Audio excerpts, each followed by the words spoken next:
Hello friends, आज हम बात करेंगे जनरल हिंदी की, यानी सामान्य हिंदी की।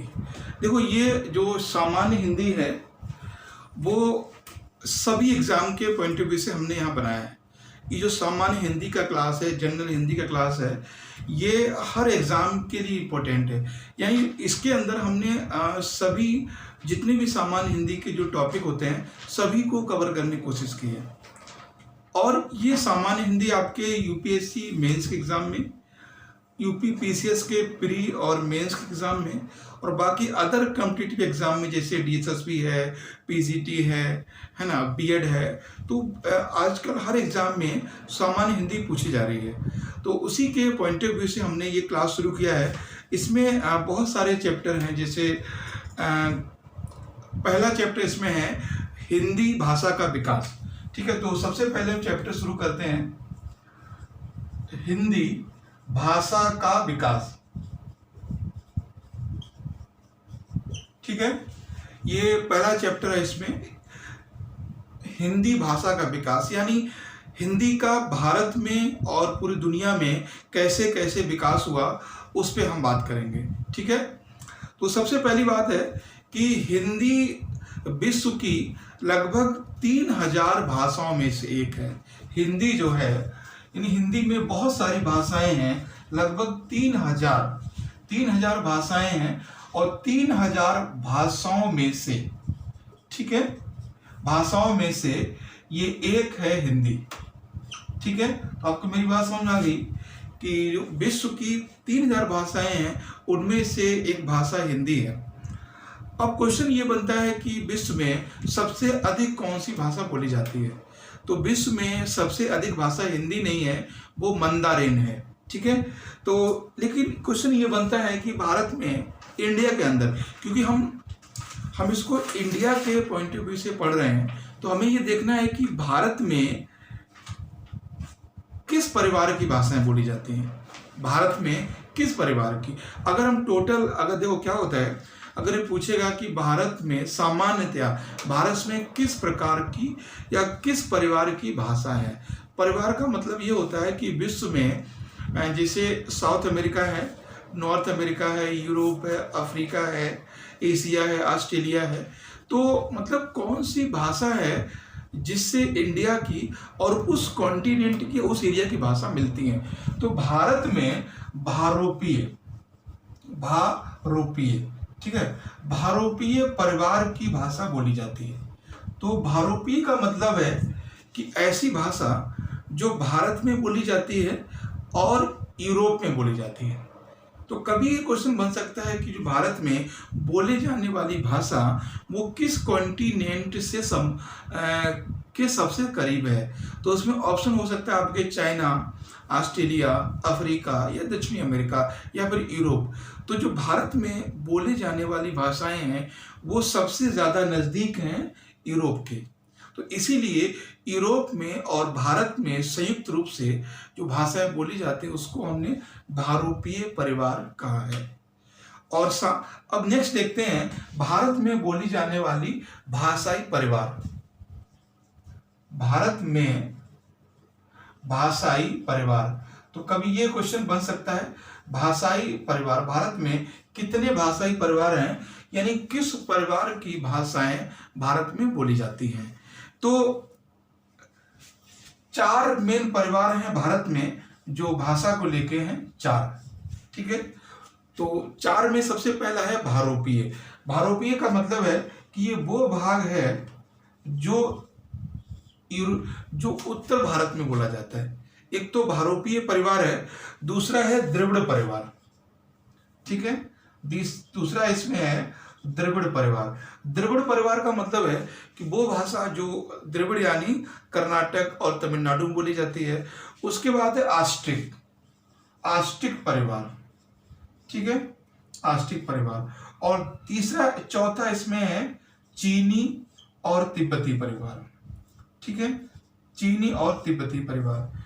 तो भारत में जो भाषा के 4 परिवार हैं, पहला है भारोपीय परिवार, और दूसरा है द्रविड़ परिवार जो कि दक्षिण भारत में है, और तीसरा है आस्टिक परिवार जो कि नॉर्थ ईस्ट का एरिया है, और चौथा इसमें है चीनी तिब्बती परिवार। चीनी तिब्बती परिवार में हम ले सकते हैं सिक्किम है, अरुणाचल प्रदेश है, हिमाचल प्रदेश है, ठीक है, वेस्ट बंगाल का नॉर्दर्न एरिया है, असम का कुछ पार्ट है। तो वो भाग हम चीनी तिब्बती परिवार में बात करेंगे, ठीक है। अभी जो हमने हिंदी भाषा में बात की है वो हमने टॉपिक देखा था हिंदी भाषा का विकास, यानी दुनिया में हिंदी का विकास कैसे हुआ है। तो सबसे पहले हमने देखा कि जो हिंदी हमारी है वो भारत यानी विश्व के 3000 भाषाओं में से एक है। यानी हिंदी के अलावा ज़्यादातर 3000 भाषाएं हैं और जो मेनली बोला जाता है भारोपीय परिवार।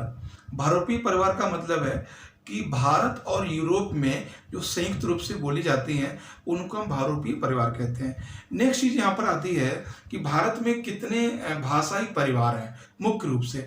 वैसे आपको पता है कि भाषा हर 4 किलोमीटर पर चेंज होती है, 4 मील पर।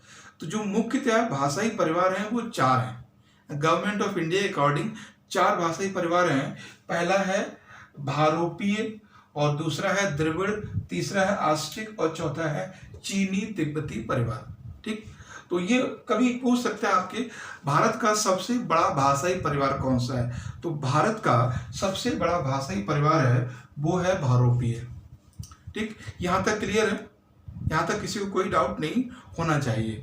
अब हम देखते हैं हिंदी का विकास, ठीक है, भारत में हिंदी का विकास कैसे हुआ है। नेक्स्ट टॉपिक है इसमें भारत में हिंदी का विकास। देखो क्या है ना, जो हिंदी है उसे हम सीधे सीधे बोलना नहीं शुरू कर दिए। ऐसा नहीं है जो हम हिंदी आज बोल रहे हैं वो सीधे सीधे हिंदी थी, तो ऐसा नहीं है। भारत में जो हिंदी का विकास हुआ है उसका एक क्रम है। वो क्रम क्या है, आपने कई बार सुना होगा कि संस्कृत को हिंदी की जननी कहा जाता है। तो ऐसा नहीं है जस्ट हम लोग संस्कृत से हिंदी पा गए, ऐसी बात भी नहीं। तो हिंदी ने एक लंबा सफर तय किया है, तो कभी वो क्रम पूछ सकता है आपसे, ठीक है। तो वो क्रम लिख लीजिए। सबसे पहला है संस्कृत, सबसे पहली भाषा आई संस्कृत, ठीक है। उसके बाद आई पाली, उसके बाद आई प्राकृत, ठीक है। उसके बाद आई अपभ्रंश, अपभ्रंश। अपभ्रंश के बाद जो भाषा आई वो थी हिंदी, ठीक है। ये मेरी बात समझ गया। तो सबसे पहले संस्कृत, उसके बाद पाली, फिर प्राकृत, फिर अपभ्रंश और उसके बाद हिंदी। यानी जो हम भाषा टूटा फूटा रूप बोलते हैं, हम अपभ्रंश भाषा को हम कह सकते हैं कि क्षेत्रीय भाषा है, क्षेत्रीय बोली है, ठीक है। जैसे आप देखोगे, अगर आप बात करोगे किसी भी, अगर मान लीजिए हम यूपी की बात करें तो यूपी की बनारस की जो लोकल भाषा है वो अलग है और एटा की वो अलग है, ठीक है। तो वो हम इसको हिंदी का अपभ्रंश रूप कहते हैं। वो ना तो प्राकृत है, ना पाली है, ना संस्कृत है। तो अपभ्रंश भाषा से ही हिंदी निकलती है, ठीक है। तो ये क्रम है। सबसे पहले संस्कृत का विकास हुआ, उसके बाद पाली का हुआ, फिर प्राकृत हुआ। आपको पता है पाली में सबसे ज्यादा जो उपदेश दिए हैं वो भगवान बुद्ध ने दिए हैं। अच्छा, प्राकृत भाषा क्या होती है उसको थोड़ा समझना है। प्राकृत भाषा का मतलब है वो भाषा जो क्षेत्रीय स्तर पर स्थानीय लोगों द्वारा बोली जाती है। अगर प्राकृत भाषा की बात करें तो ऐसी भाषा जो क्षेत्रीय स्तर पर स्थानीय लोगों द्वारा जन्म से बोली जाती है उसको हम प्राकृत भाषा कहते हैं। जैसे अगर कोई भी व्यक्ति बोल रहा है, जैसे मान लो मैं ही बोल रहा हूँ, ठीक, तो आपको एक आइडिया लग सकता है कि मैं यूपी से हूँ और यूपी में किस तरफ से हूँ, तो उसको हम बोलते हैं प्राकृत, यानी जो उसकी ट्यून होती है ना, वो चीज़ है। तो वो प्राकृत भाषा, वो नेचुरल है ना। अपभ्रंश अलग बात होती है। तो अपभ्रंश के बाद विकास हुआ हिंदी का, ठीक। अब हिंदी का वास्तव में जो हिंदी जो शब्द है ना वो भारतीय नहीं है। पहली बात, हिंदी शब्द फारसी है। आपको थोड़ा अटपटा जरूर लगेगा कि जो हिंदी शब्द है वो भारतीय नहीं है। कभी आपसे ये क्वेश्चन बन सकता है, इसको लिख लिया है तो मिटा देते हैं, ठीक है। हिंदी जो शब्द है, जो हमारा हिंदी शब्द है, वो ये पूछ सकता है कि हिंदी किस भाषा का शब्द है, तो हिंदी फारसी भाषा का शब्द है। ठीक है, ये चीज आपको समझना है।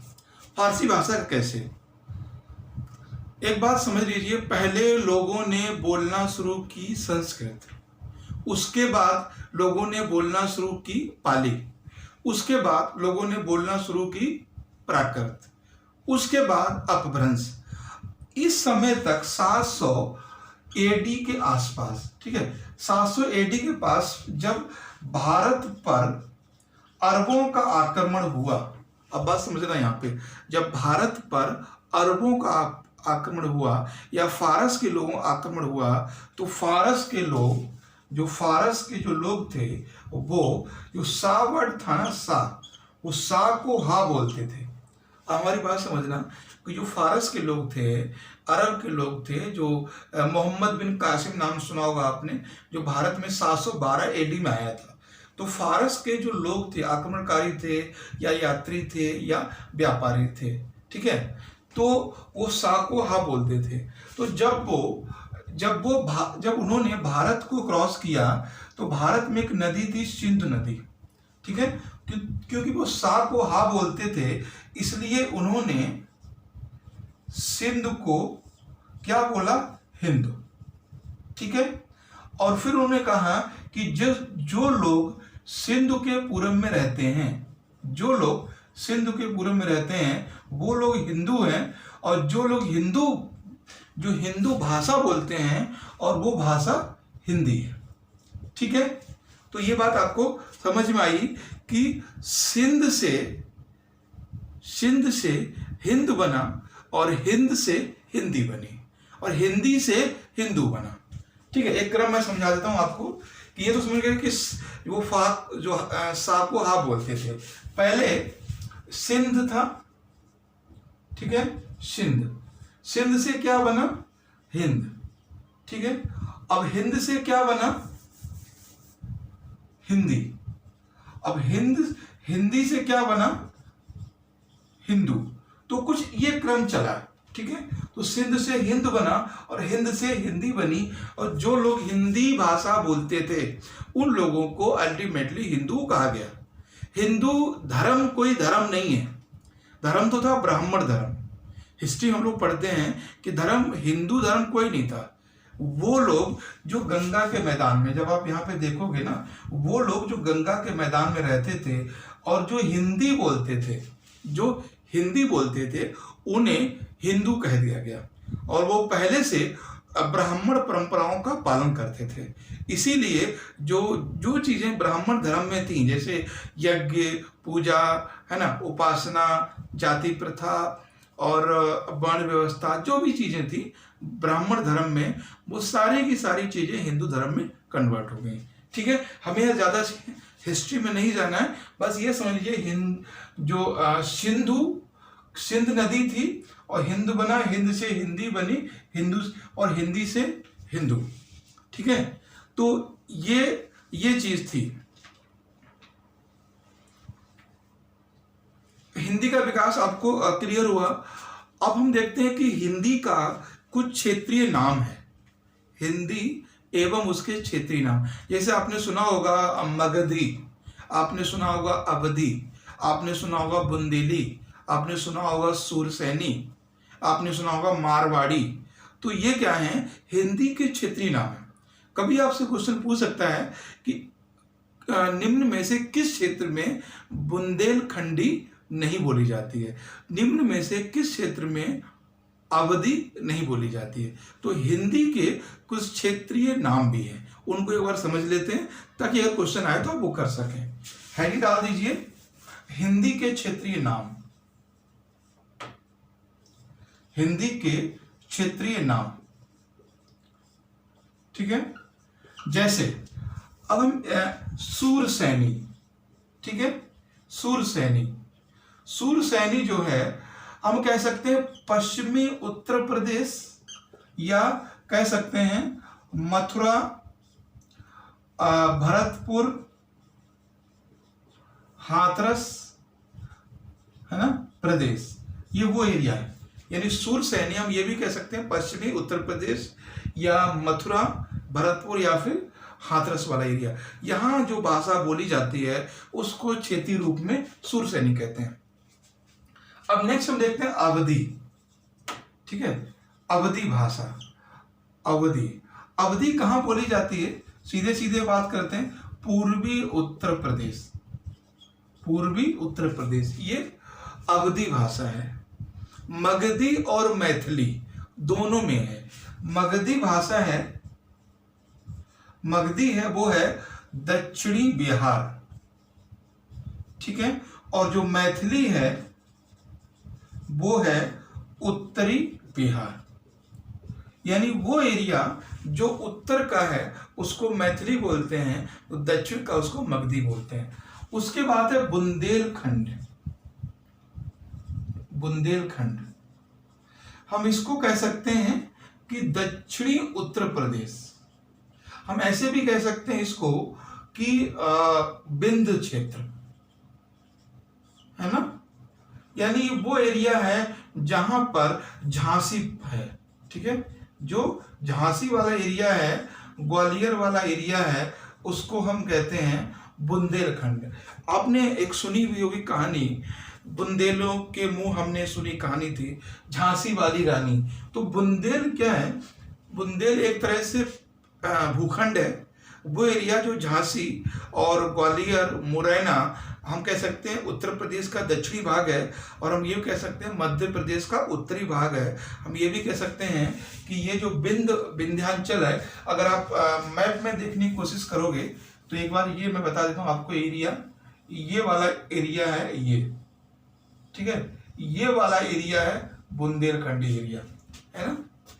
और जो एक एरिया यहीं पर है पास में है रोहिलखंड एरिया, है ना। रोहिलखंड ये भी भाषा के आधार पर जाना जाता है, जो पश्चिमी यूपी में है, ठीक।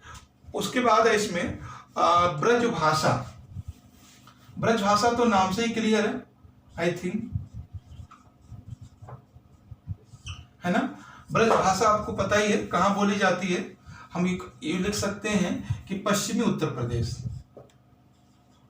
है ना, पश्चिमी उत्तर प्रदेश। और खासकर जिले आपको पता है, मथुरा, हाथरस, कासगंज, बरेली, ये ब्रजभाषा है।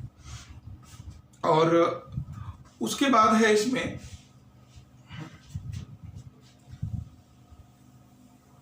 हिंदी एवं भारतीय संविधान। नेक्स्ट टॉपिक इसमें देखते हैं, हिंदी एवं भारतीय संविधान। यानी भारतीय संविधान में हिंदी का कहाँ और कैसे जिक्र है। एक बात मैं आपको बता दूं कि 14 सितंबर और ये, हाँ ठीक है, एक मिनट, इस, हाँ 14 सितंबर 1949 को भारत सरकार द्वारा संसद में एक विधेयक पास किया गया। कब? 14 सितंबर को, ठीक है। 1949 में एक संसद में विधेयक पारित हुआ कि हिंदी जो है वो राजभाषा होगी, ठीक है। हिंदी जो है वो एक राजभाषा होगी, ये एक विधेयक पारित हुआ है, ठीक है।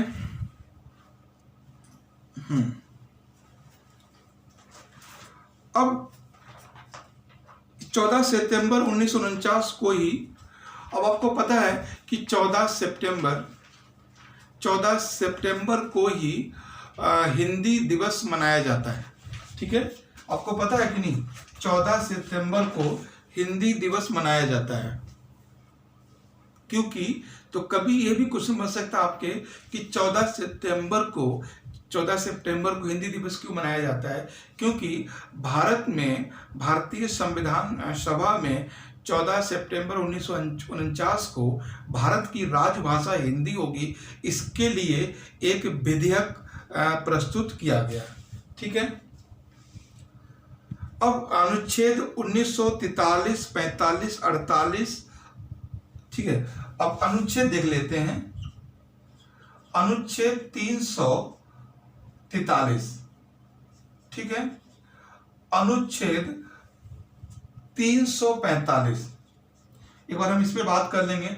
अनुच्छेद 348, अनुच्छेद 349, ठीक है। ये कुछ आर्टिकल हैं जिनसे क्वेश्चन बन सकता है, ठीक है, और सबके बारे में इसको समझने की कोशिश करेंगे। और अनुच्छेद 350, ठीक है, अनुच्छेद 350, तो ये भाषाई संबंधी है। अब कभी ना मिलाने को पूछ सकता है, इनमें से कौन सा नहीं है। मोस्टली हम लोग भाषा संबंधी में एक ही जानते हैं, वो है 343, ठीक है। 343 अनुच्छेद, 343 अनुच्छेद क्या कहता है कि संघ की राजभाषा हिंदी देवनागरी लिपि होगी। क्या कहता है? संघ की राजभाषा हिंदी देवनागरी लिपि होगी, ठीक है। ये बहुत इंपॉर्टेंट है। संघ की राजभाषा हिंदी देवनागरी लिपि होगी, ठीक है। ये संविधान के 343 में ऐसा कहा गया, मेंशन है। ये बहुत ज्यादा क्वेश्चन पूछा जाता है, ठीक है। अब 345 क्या कहता है? 345 कहता है कि कोई भी राज्य, जैसे उत्तराखंड ने अपनी राज्य की भाषा संस्कृत घोषित किया है, तो कभी ये भी कई बार क्वेश्चन बना भी है कि कौन सा ऐसा राज्य जिसने अपनी राज्य की भाषा संस्कृत बनाया। उन 345 में कहा गया है कि कोई भी राज्य अपनी राज्य की ये भाषा घोषित कर सकता है। जैसे यूपी की हिंदी उर्दू है, ठीक है। तो इसमें है प्रादेशिक भाषा, प्रादेशिक भाषा, यानी ये राज्यों को अधिकार दिया गया है कि वो अपने राज्य की भाषा अपने आवश्यकता अनुसार, अपने क्षेत्रीय जनता अनुसार सेलेक्ट कर सकते हैं, ठीक। 348 में कहा है, ठीक है, 348 में कहा है कि सुप्रीम कोर्ट, इसको ध्यान समझना है। 348 में क्या कहा है? सुप्रीम कोर्ट, हाई कोर्ट एवं विधानमंडल की भाषाओं का वर्णन किया है, ठीक है। किस किस की? सुप्रीम कोर्ट, हाई कोर्ट और विधानमंडल। विधानमंडल का मतलब क्या है कि विधानसभा और विधान परिषद, ठीक है। हाँ, विधानमंडल। इसमें एक चीज आपको ध्यान रखना है, संसद का जिक्र नहीं है। इसे बोला गया है 348 में सुप्रीम कोर्ट, हाई कोर्ट और विधानमंडल की भाषा का जिक्र किया गया है। और 349 में क्या है? ये बहुत इंपॉर्टेंट है। 349 में आपको पता है कि भाषा संबंधी अधिकार संसद में राज्यसभा को ज्यादा दिए गए हैं। यानी संसद में राज्य अगर कोई भाषा संबंधी विधेयक लाना होता है तो उसका प्रारंभ राज्यसभा से होता है, पहली बात। इस 349 अनुच्छेद कहता है कि कोई भी अगर विधेयक लाना है, कोई भी विधेयक लाना है तो इस पे राष्ट्रपति की स्वीकृति जरूरी है। अनुच्छेद 339 कहता है राजभाषा संबंधी विधेयक पर राष्ट्रपति की स्वीकृति के बाद ही संसद में पेश किया जा सकता है, ठीक है।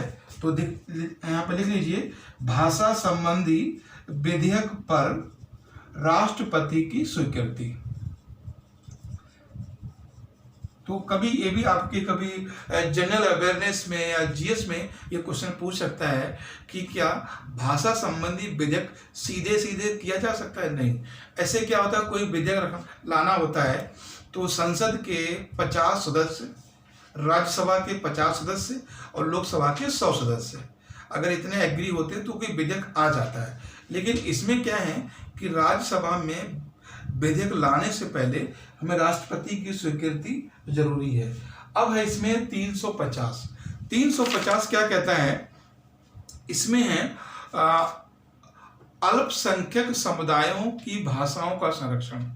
अल्पसंख्यक जैसे हैं बौद्ध हैं, जैन हैं, मुस्लिम हैं, क्रिश्चियन हैं, पारसी हैं, तो ये अल्पसंख्यक माइनॉरिटी के लिए। ठीक है, अल्पसंख्यकों की भाषाओं का संरक्षण।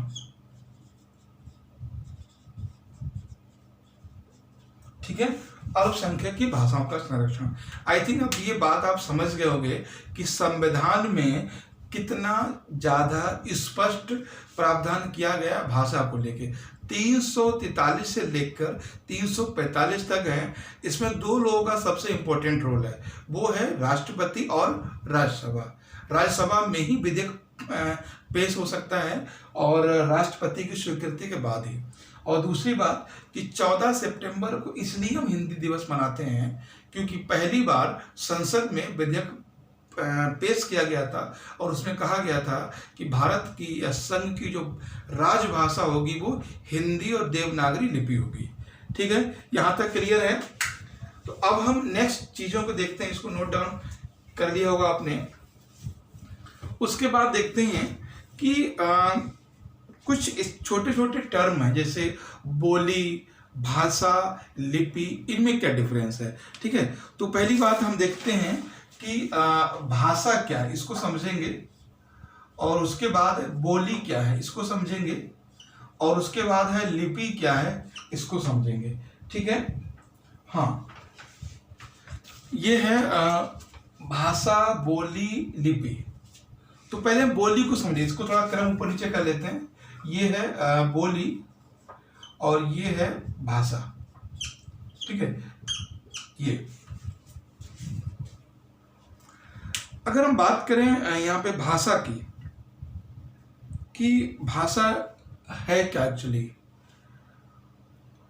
भाषा एक ध्वनि का संकेत है। भाषा एक ध्वनि का संकेत है जिसके द्वारा हम अपने विचार व्यक्त करते हैं। भाषा ध्वनि का संकेत है जिसके द्वारा हम विचार व्यक्त करते हैं।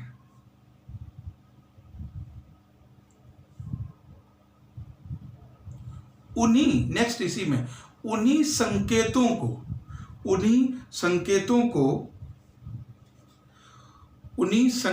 को लिखित